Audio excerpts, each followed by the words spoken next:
आज हम बात करेंगे कि रमजान के महीने में गरीब बच्चों पर क्या गुजरी, जो बच्चे एक वक्त का खाना खाने के लिए भी तरस रहे थे, जिनके पास इस तरह के लिए एक वक्त का खाना भी नहीं था। यह वीडियो देखकर आपकी आंखों में भी आंसू आ जाएंगे। आप इस वीडियो को लाइक करें या ना करें, लेकिन इस वीडियो को आखिर तक जरूर देखना। तो चलिए वीडियो शुरू करते हैं दोस्तों। यह कहानी अकबर नाम के एक शख्स की है। अकबर भाई ने रमजान के महीने में अपने घर पर इफ्तार का प्रोग्राम रखा और अपने दोस्तों रिश्तेदारों को दावत दी और उन्हें इफ्तार पर बुलाया। घर में इफ्तार की तैयारी चल रही थी। दोस्तों, यह कहानी अकबर भाई खुद बयान करते हैं।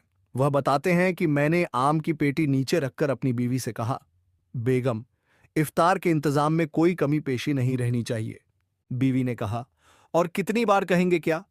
पहले भी कोई कमी पेशी रही है जो इतनी तारीफ कर रहे हैं? पिछली बार सब कुछ इतना अच्छा बनाया था कि आज तक आपके दोस्त आपकी तारीफ ही करते हैं। तो मैंने कहा, हाँ तो याद है, आज भी वैसा ही होना चाहिए। तुम्हें तो पता है, क्योंकि ये दोस्त आईबीए हैं तो जरा तुम्हारी भी इज्जत होगी और मेरी भी। बीवी ने शरबत की बोतल दूध में डालते हुए कहा, हाँ हाँ ठीक है, आप फिक्र ना करें, सब कुछ वैसा ही होगा। साथ ही साथ उसने कहा कि चिकन बिरयानी, मटन, कढ़ाई सुरमा कबाब, निहारी, पकौड़े, समोसे, मिल्क शेक सब कुछ तैयार हो चुका है। खजूर भी मंगवा ली हैं। बस अब फल फ्रूट काटना बाकी है। आप जरा मेरी मदद कर देना, टाइम कम बचा है। यह सुनकर अकबर कहता है, मैंने छुरी ली और अपनी बीवी के साथ बैठकर फल फ्रूट काटना शुरू कर दिया। कुछ ही वक्त में इफ्तार का इंतजाम मुकम्मल हो गया। हमने सारा सामान डाइनिंग टेबल पर लगा दिया। इतने में दोस्तों और रिश्तेदारों के आने का सिलसिला भी शुरू हो गया। इफ्तार के वक्त सब लोग पहुंच चुके थे। इफ्तार का वक्त होते ही सबने तरीके से और खुशी खुशी खाना खाना शुरू कर दिया। इतने में मेरा एक दोस्त, जिसका नाम अब्दुल है, नावेद का मजाक उड़ाते हुए कहने लगा, अरे नावेद यार, थोड़ा कम ही खाना, कहीं ऐसा ना हो कि तुम्हें यहां से उठाकर ले जाना पड़े। यह बात सुनकर सब लोग हंस पड़े और हंसी मजाक के साथ साथ लजीज खाने का मजा लेने लगे। जब सब लोग खाने से फ्री हो गए तो यह कहते हुए बाहर निकलने लगे, जज़ाक अल्लाह, बहुत मजा आया। मैं अपने हाथ धोने के लिए बेसिन पर गया और जाकर टंकी खोली। इतने में मेरे कानों में एक बच्ची की आवाज आई। बच्ची कह रही थी, अम्मी, अब तो सब लोग तरावी की नमाज पढ़ रहे हैं और हमने अभी तक रोजा इफ्तार ही नहीं किया। सहरी भी सिर्फ पानी से की थी। अकबर कहता है, यह सुनकर मेरी आंखों के आगे अंधेरा छा गया। यह आवाज पड़ोस की 12 साल की बच्ची की थी। मैं यह जानता था कि दीवार से किसी के घर में बिना इजाजत झांकना गलत है, लेकिन फिर भी मैं दीवार से उनके घर में झांकने पर मजबूर हो गया। हाँ, मैंने देखा कि एक बच्ची अपनी माँ के सिरहाने खड़ी थी और माँ चारपाई पर सिर झुकाए बैठी थी। वह उससे नजरें नहीं मिला पा रही थी। बाकी बच्चे अपनी बहन का सवाल सुनकर माँ के जवाब का इंतजार करने लगे। बच्ची बार बार खाने की मांग कर रही थी। अकबर बताता, मैं यह देखकर जैसे पत्थर का हो गया। उसकी माँ ने जब सिर उठाया तो अचानक नजर मुझ पर पड़ गई। मैं दीवार पर खड़ा हुआ था। उसकी आंखें आंसुओं से भरी हुई थीं। मुझ पर नजर पड़ते ही वह जबरदस्ती मुस्कुराई और चादर से आंसू पूछते हुए कहने लगी, भाई आप कैसे हैं? यह लड़की बहुत जिद्दी है, अभी अभी खाना खाया है और अब फिर से जिद कर रही है। यह झूठ बोल रही थी। शायद वह यह बात जानती थी कि मैंने बच्चे की बातें सुन ली हैं।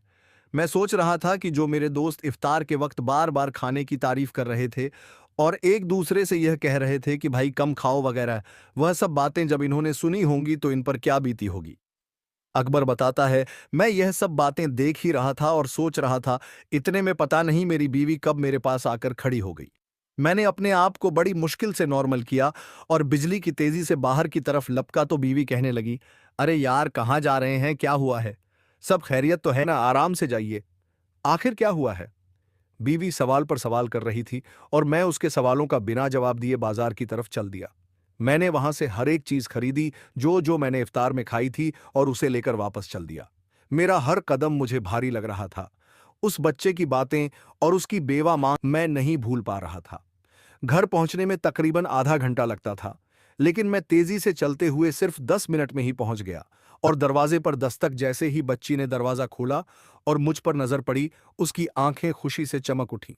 वह वापस मुड़ी और शोर मचाने लगी, देखो अकबर अंकल क्या लाए हैं, देखो अकबर अंकल क्या लाए हैं। सब बच्चे मेरी तरफ लपके और मैंने सारा सामान नीचे रखकर सबको बारी बारी से गले लगाया और उनकी पेशानी को चूमा। यह देखकर उनकी मां बिलख बिलख कर रोने लगी। मैं भी अपने आंसू नहीं रोक पाया। बच्चों का शोर सुनकर मेरी बीवी भी दीवार के पास आ गई और यह सब कुछ देखने लगी। जब मैंने उसकी तरफ देखा तो वह मुझे देखकर मुस्कुराई और अपने आंसू पोंछने लगी। मैंने सामान खोला और बच्चों को साथ में बैठाकर खाना खिलाया। हर रकम के साथ साथ बच्चे अजीब निगाहों से मेरी तरफ देखते जा रहे थे। बच्चों ने जी भरकर खाना खाया। जब सब बच्चे खाना खा चुके तो मैंने कहा, आप लोग आराम करो और अम्मी से भी कहो कि वह भी खाना खा ले। मैं थोड़ी देर में आता हूं। बच्चों ने कहा, ठीक है, अंकल अकबर बताता है। इसके बाद मैं वहां से चल पड़ा और मार्केट में आकर महीने का राशन लिया और दोबारा उनके घर आया। सारे बच्चे सो चुके थे और उनकी मां जागी थी या नहीं भी थी। मुझे देखकर वह उठ खड़ी हुई और नजरें झुकाकर कहने लगी, भाई आपने इतनी जहमत क्यों उठाई? मैंने कहा, आप मेरी बहन हैं, इसमें जहमत वाली कौन सी बात है? यह कहकर मैंने सामान एक तरफ रखना शुरू किया। जब सामान रख दिया तो सोए हुए बच्चों की तरफ एक नजर डाली। उन्हें देखकर जैसे मुझे सुकून आ गया। मैंने कहा, ठीक है बहन, मैं चला। यह कहते ही मैं बाहर की तरफ चल दिया। निकलते हुए उस औरत की भर्राई हुई आवाज में मैंने यह सुना, भाई, अल्लाह आपको किसी का मोहताज ना करे। वह मुझे दुआ देने लगी। मेरे जिस्म में लहर दौड़ गई। मैं बाहर निकला तो उसने दरवाजा बंद कर लिया। उसके बाद हर दिन बच्चों के हंसने खेलने की आवाज आती रही, जिसे सुनकर मेरी रूह को सुकून मिलता। इतना सुकून मुझे अपनी जिंदगी में पहली बार मिला था। अकबर कहता है, घर पहुंचकर मैंने सजदे में गिरकर अल्लाह का शुक्र अदा किया। मस्जिद में रो रोकर माफी मांगी कि मैं अब तक इस बात से गाफिल था। प्यारे दोस्तों, हम खाते पीते घरों के दोस्तों और रिश्तेदारों को खाने पर बुलाकर यह समझते हैं कि हमने बहुत सवाब का काम कर लिया है। यकीनन किसी रोजेदार को इफ्तार कराना बहुत बड़ा सवाब का काम है, चाहे वह अमीर हो या गरीब। लेकिन क्या हमने कभी यह सोचा कि हमारी तरफ से हकदार तक उनका हक पहुंच रहा है या नहीं? दोस्तों, उम्मीद है कि आप इस पैगाम को समझ चुके होंगे। इस वीडियो का जो मकसद था वह आप तक पहुंच गया होगा।